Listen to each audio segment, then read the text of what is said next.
Hello everybody, here we are for another lesson. This time it is about Unit 1, Ethics in Business. So what do we mean by ethics in business? Ethics means the moral values that should be respected when doing business. So in today's lesson we are going to see one of the ethics that is not respected. Okay, so let's start with the first picture. So, chocolate. Do you love eating chocolate? I suppose your answer will be, and who doesn't? We all love eating chocolate, especially children. It's such a pleasure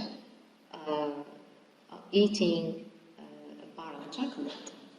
But did you ask yourself the question, what is the essential raw material to produce chocolate? Have you got an idea about this? Yes, of course it is the cocoa beans. So the cocoa beans come from a tree. It is a cocoa tree. This tree grows in tropical regions.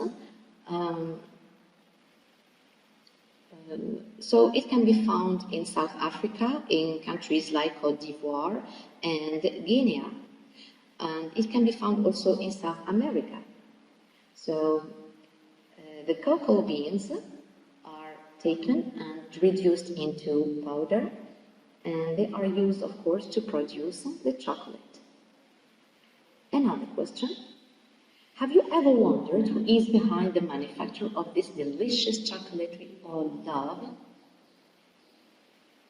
Interesting question. Try to think of this. Now, let's watch a video about the cocoa farms in South Africa, then answer the previous questions. Okay, here is the video. Chocolate, dose of happiness in one bar. But have you ever imagined that it could be a cause of child misery? Recently, consuming chocolate has spread widely. People living in the leading chocolate-producing countries eat on average 10 kilograms of chocolate per person per year, while thousands of children are working as slaves in cocoa farms. Over 200,000 children are working in Côte d'Ivoire's and Ghana's cocoa industries. They are forced to perform strenuous manual labour from 80 to 100 hours a week. They are hardly fed and are frequently beaten, especially if they attempt to escape. Their families send them to work because they can't afford school's expenses.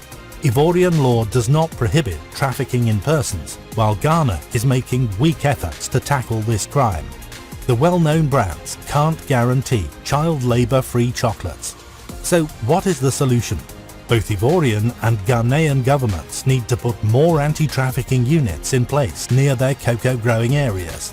Both countries must control cocoa farms and prohibit child labour under harsh conditions. The well-known chocolate companies must stop importing cocoa from farms that rely mainly on child labour.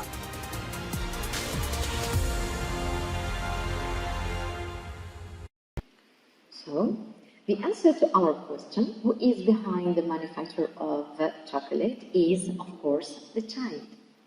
Children are behind the manufacture of chocolate. Now, answer the following questions according to the video.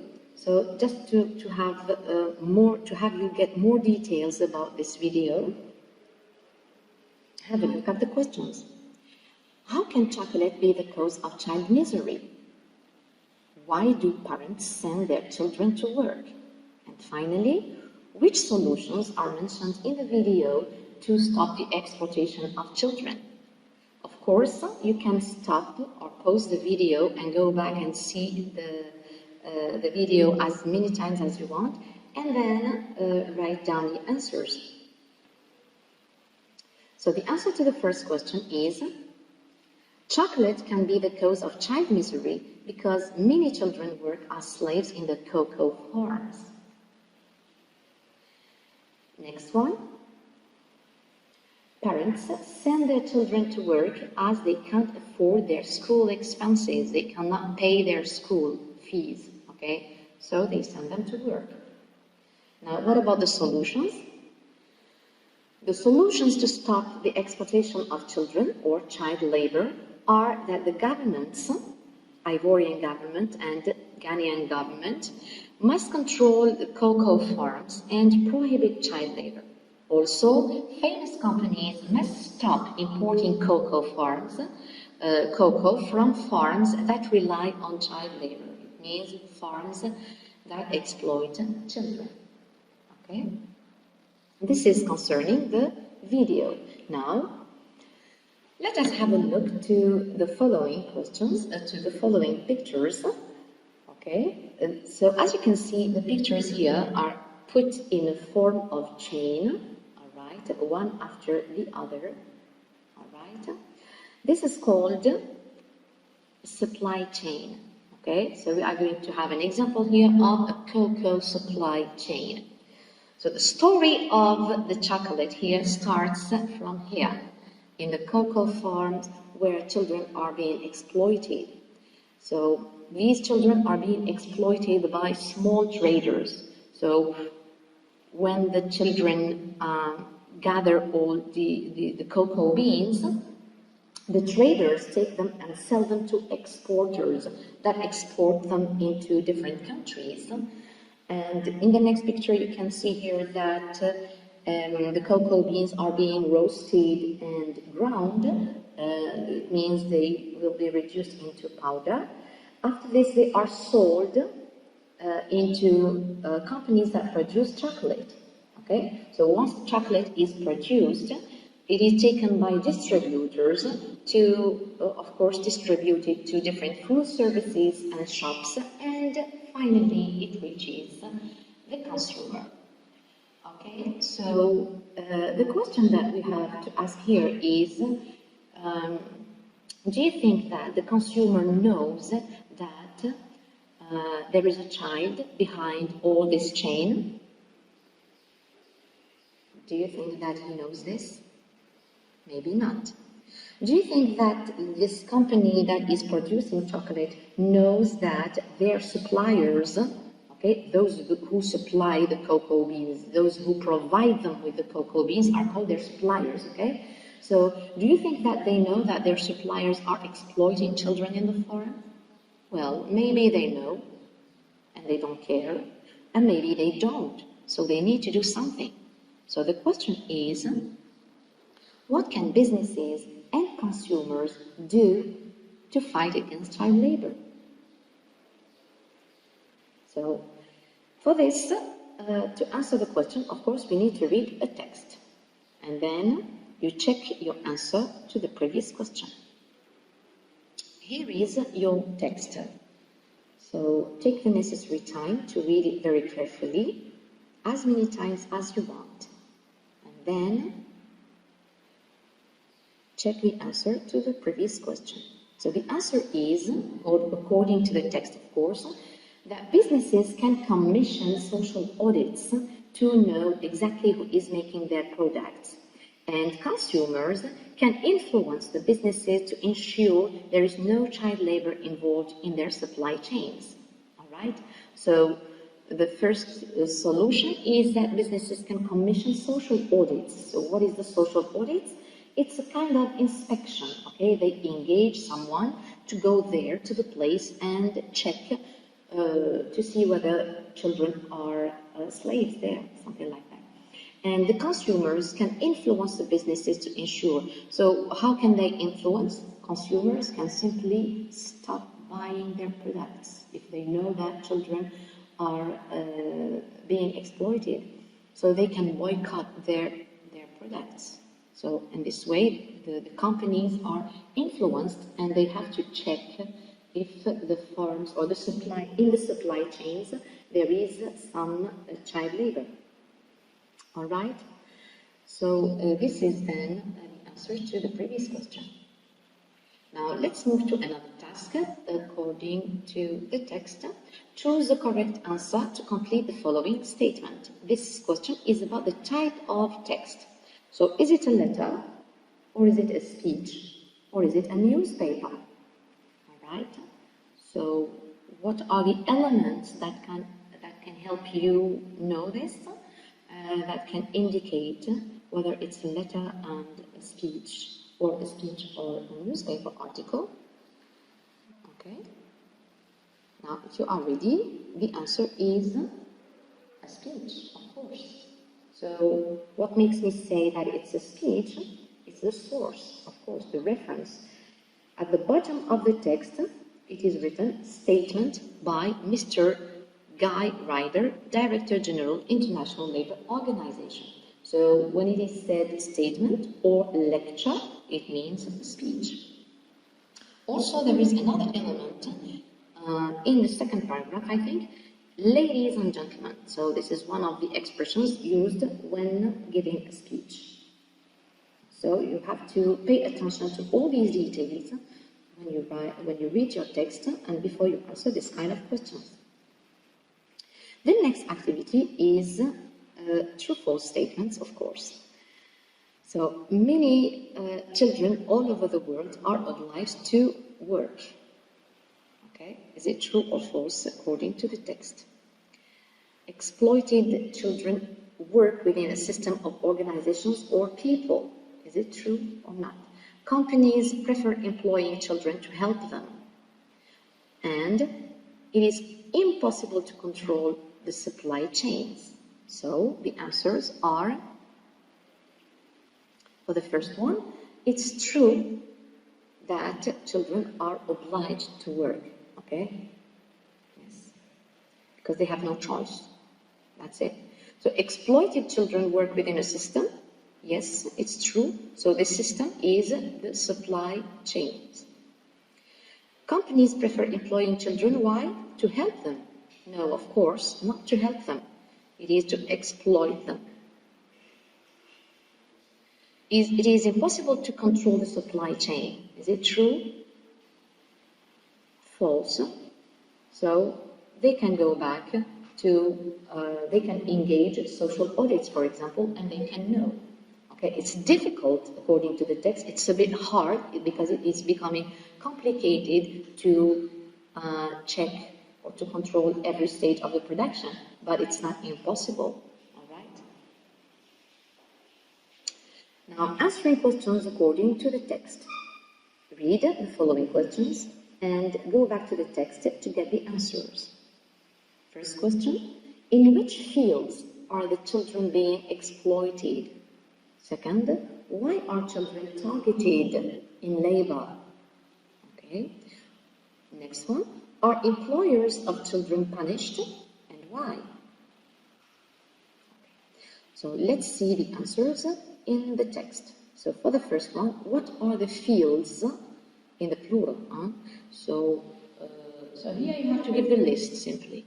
The fields, so child labor is found in agriculture, mining, manufacturing and tourism, producing goods and services. So these are the fields you have to give all this list. The second one, why are children targeted in labor, in work? Why do they prefer employing children and not adult people, for example? So the answer is given in the second paragraph. The reality is that children make good sources of cheap labor, so they are not obliged to pay them a lot, because they are seen as low-skilled workers without a voice.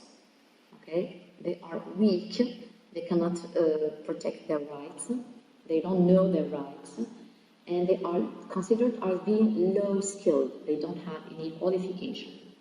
All right? So they don't pay them much. So the last question is, are employers of children punished and why? So according to the same paragraph, employers of children get away with it. What does it mean, get away with it? It means they are not punished. Why? Because supply chains have become incredibly complex and it is hard for companies to control every stage of the production. So these are the answers. Let's see the answers all together. So, in which field are they exploited? So they are exploited in the fields of agriculture, mining, manufacturing, and tourism, producing goods and services. For the next one, children are targeted because they are seen as low-skilled workers without a voice. Of course, here you can add also that they can give them low salaries. Are employers of children punished? No, they aren't. Why? Because supply chains have become incredibly complex, and it's hard for companies to control every stage of the production.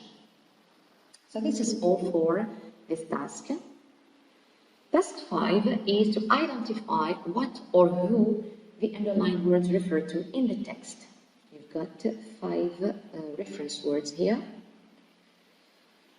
Go back to the text and find the references of these words. Okay, the answer to this activity is, so for the first one, some as young as 5 are still working for their survival and that of their families. Of course, there here refers to the first word, millions of children. Okay, millions of children. So I can say for their survival and the survival of the families of millions of children. So to avoid this repetition, it is said their families. Another pronoun, I believe. So who is speaking here? Of course, it is Mr. Guy Ryder, the speaker. Okay, the person who is giving the speech, and his name is written in the reference as we saw in the previous activity. So because he is giving his opinion, I believe that, and so on. So for the next pronoun, it is hard for companies to control every stage of the production. So what is hard here? It is the phrase to control every stage of the production. As you can see, the reference here is not behind or before the pronoun, it is after, in the same sentence. Number 4 is, businesses therefore have an effective role to play in upholding children's rights, and so on. Demanding greater transparency in supply chains is an essential step if they want to adopt child-friendly practices. So who are we talking about here?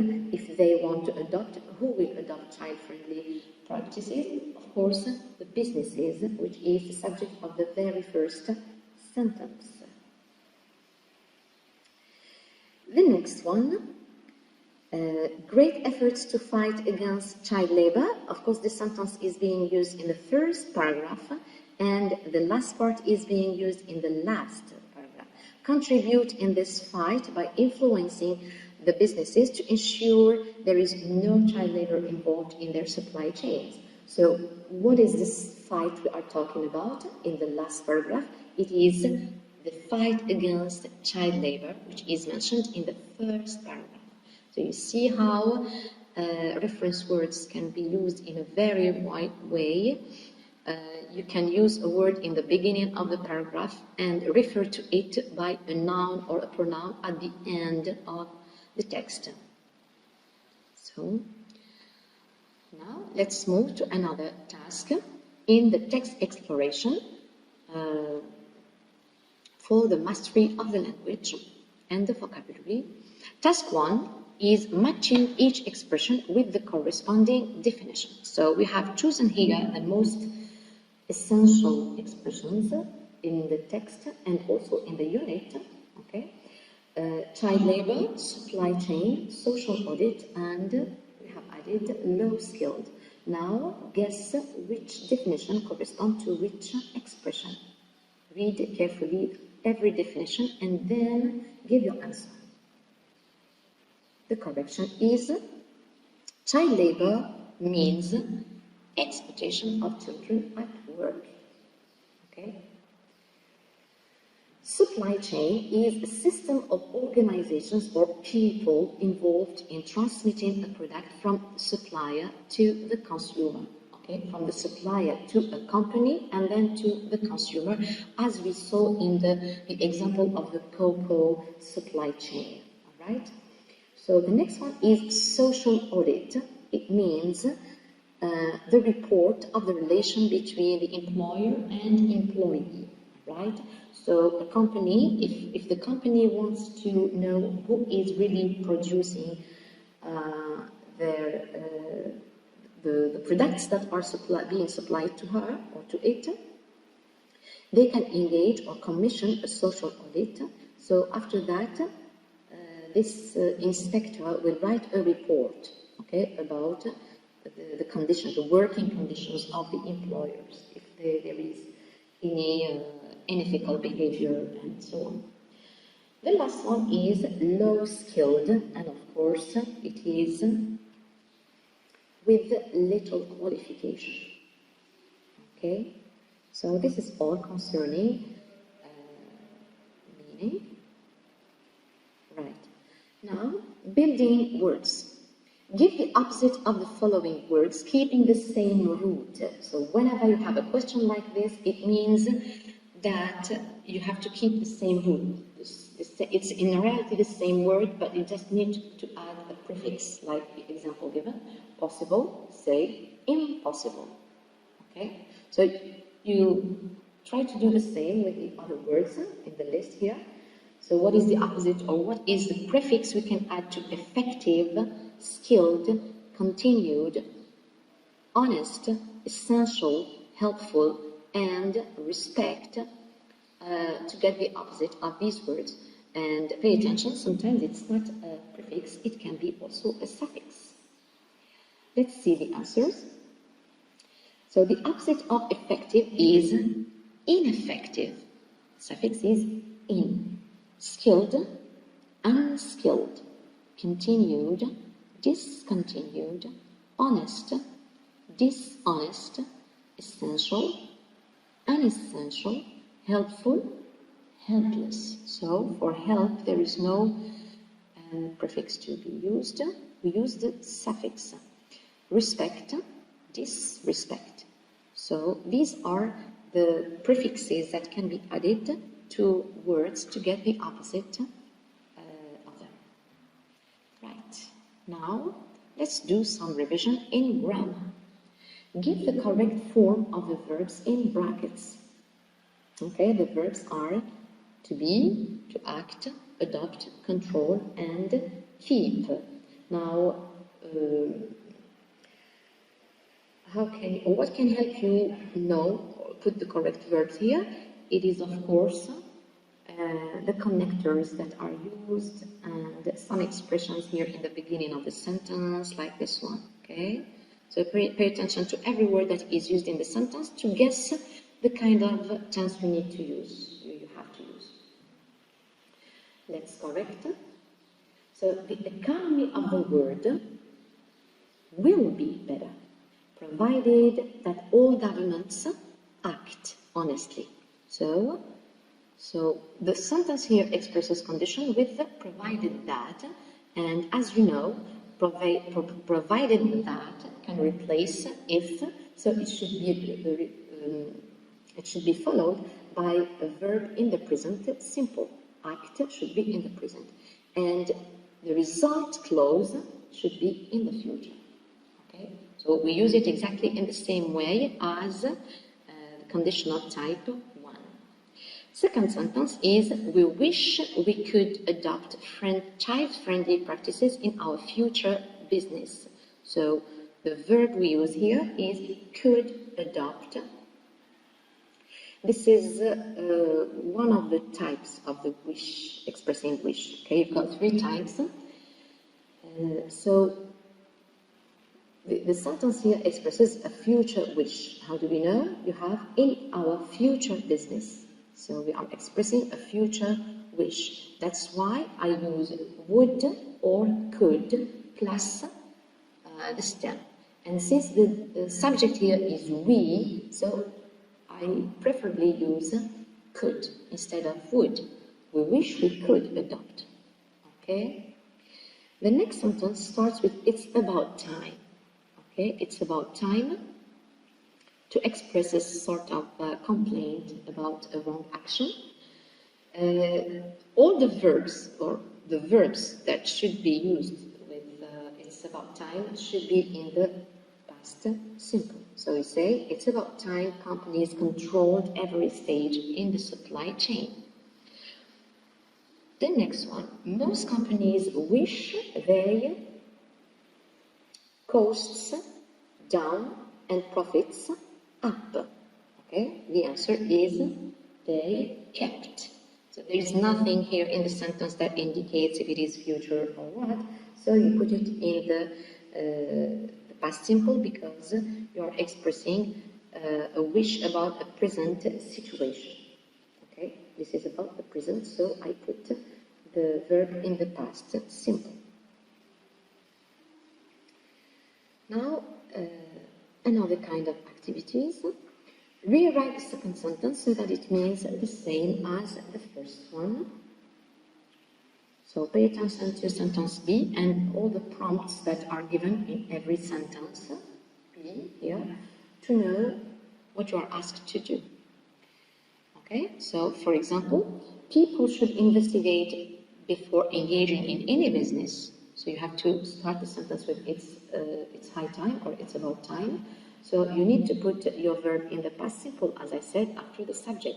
So you need to suppress or remove certain words in the first sentence. Okay? And you try to do the same with the others with different prompts.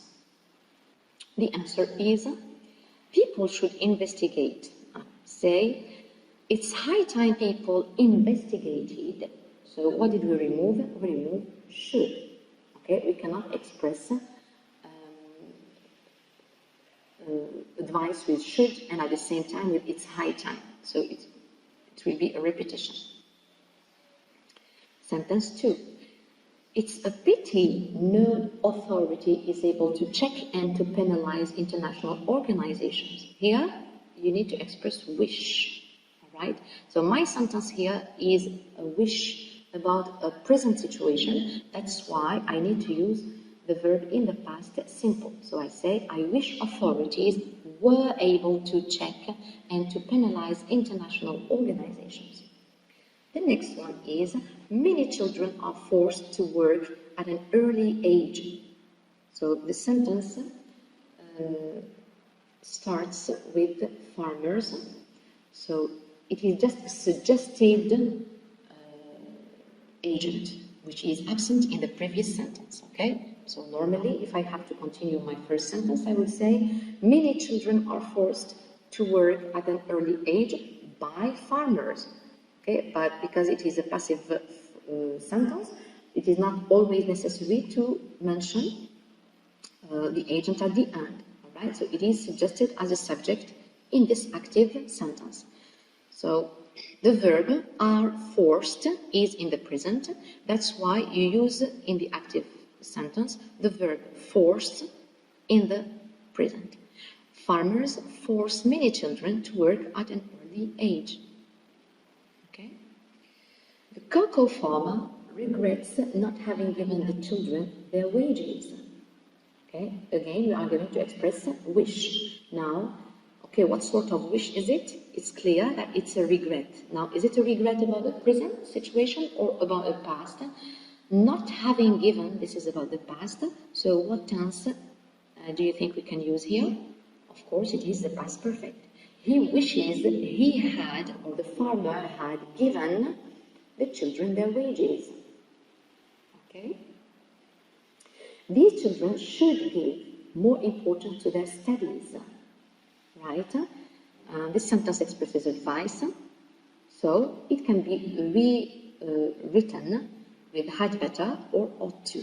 These children had better give, without to, okay, pay attention, ought to give more importance to their studies.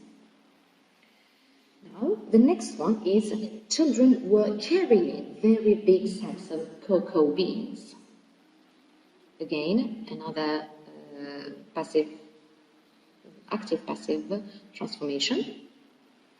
Since the sentence starts with very big sacks, right? So it is the object of the previous sentence that becomes a subject. So we need to turn it into a passive sentence. Now, were carrying is my verb.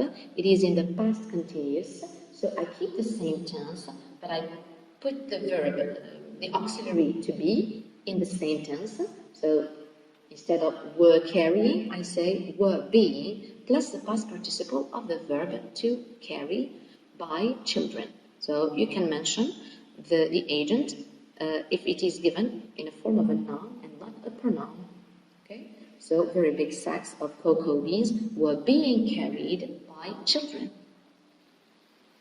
The last sentence, we hope all children around the world will have their rights. This is a wish. Okay? So this is not something done now or that have been done in the past. So it's clear that we are talking about a future wish. So you put it in the conditional present. We wish all children around the world. Now, if it is a future wish, pay attention to the subject. If it is I or we, you put could as a model. If it is all the other persons, like in this sentence, all children around the world, this is they, okay? So you use would plus a stem for all the other persons. We wish all children around the world would have their rights. Okay, so this is all concerning grammar. Let's do some phonetics now. Classify the following words according to the stressed syllable in each of them. Okay, this will be a sort of revision for you of the sound system given to you in Unit 1. So the activity is used to be given in a different way. Okay, put the stress on the right syllable. Okay, but it has been changed into this kind with a table, first syllable. So you put the word that is stressed in the first syllable here, second one, third, and the fourth. Okay. Let's see the correction. So the first word, inspection, it is stressed in the second syllable, inspection, okay, because it finishes with the suffix tion, and all the words that finish in the suffix tion, or tion with C, or jeune with S, or ik, okay, are stressed in the second syllable from the end. Okay, from the end, you count 1, 2. Inspection. Second one is labor, stressed in the first syllable because it's a noun that contains 2 syllables, so it should be stressed on the first one. The next word is organizations. Organizations is stressed also in the second before the end. It is the penultimate syllable. Manufacturing in the third, okay? Profits in the first syllable, reality in the second syllable. So reality also, sometimes you have a rule and sometimes you just need to guess. So concerning this one, you count 3 from the end. Okay, words that finish in T, C, Phi, for example, co, and so on, okay, it should be stressed on the third syllable from the end. It is called the anti-penultimate syllable. Ensure, it's a verb that contains 2 syllables, so it should be stressed on the second, okay? Another one is unacceptable. And finally, survival. All right. So, we have put all the words in the right columns. It's okay. So the last one, the last part is written expression. So we suggest 2 topics as usual.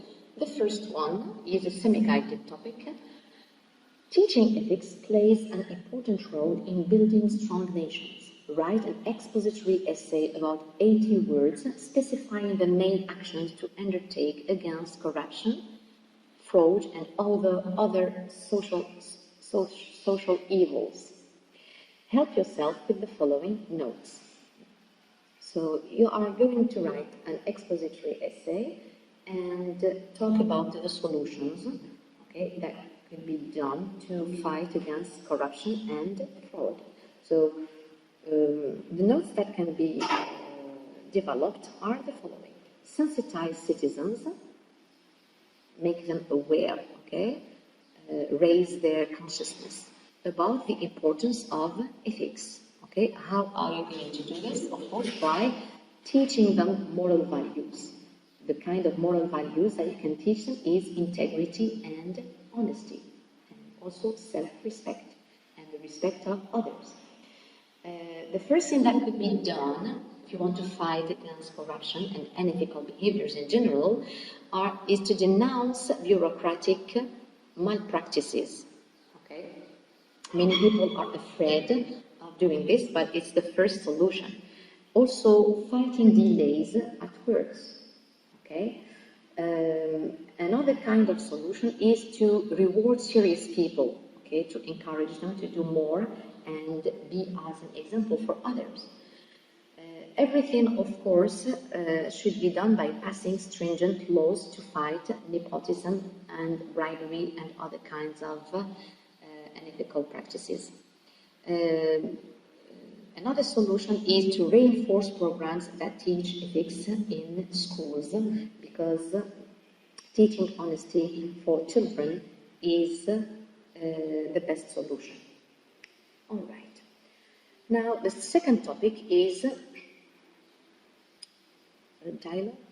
Yes. Suppose you were a businessman, your friend is interested in this job, write the conversation you had with him or with her, and during this conversation, which moral values would you advise him or her to succeed in his or her business? Okay, of course, indirectly here you are going to talk about ethics in business that should be respected during when doing business with each other, and by respecting these ethics, you are going to prosper and succeed in your business. So there we are. This is the end of the lesson. Thank you for your attention. See you in another lesson.